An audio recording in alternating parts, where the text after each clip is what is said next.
Here with the details on this is the Washington Free Beacon's Bill Gertz. Bill, you broke this story. It's pretty scary. Yeah, Sean.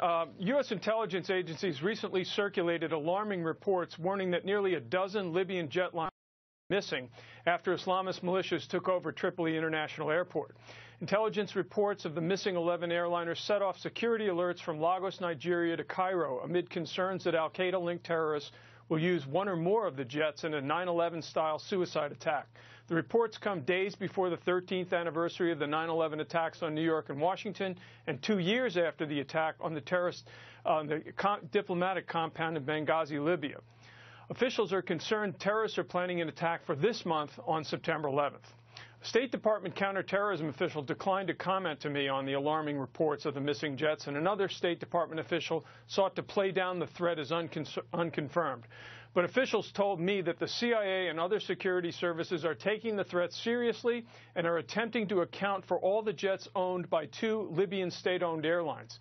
The 2 airlines until July had a combined fleet of 27 aircraft, including more than 20 Airbus jetliners and several smaller regional jets. Terrorism analysts say the jets can be used as guided missiles in suicide attack, or they can be used to transport militias across the region.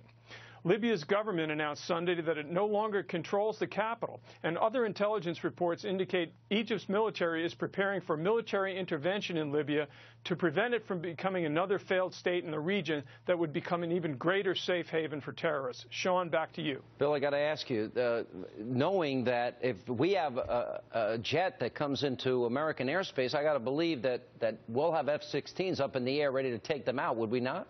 In other words, if they're not a jet that we know? Absolutely. They have to have an identification, friend or foe, tracker and a beacon on them. Any aircraft that would approach the coast, I'm sure that the U.S. military is going to have their eyes and ears open as we get closer to the 9/11 anniversary. Isn't it a greater danger, surface-to-air missiles, that if in fact ISIS, ISIL, or any of these terror groups, if they make it across our southern border, which we all know is porous, that in fact that they could, if they had the weaponry, they could take planes out of the air as they either take off or land? Is that a bigger threat? Absolutely. In fact, Ansar al-Sharia, one of the Libyan Islamist groups, recently showcased some of the shoulder-fire surface-to-air missiles that they've obtained inside Libya. They're getting armed with SA-6 surface-to-air missiles and other more sophisticated equipment, so the danger is growing there. All right, Bill Gertz, thank you so much. Now, we want to point out that the CIA and Pentagon are pushing back on that report. We'll continue to keep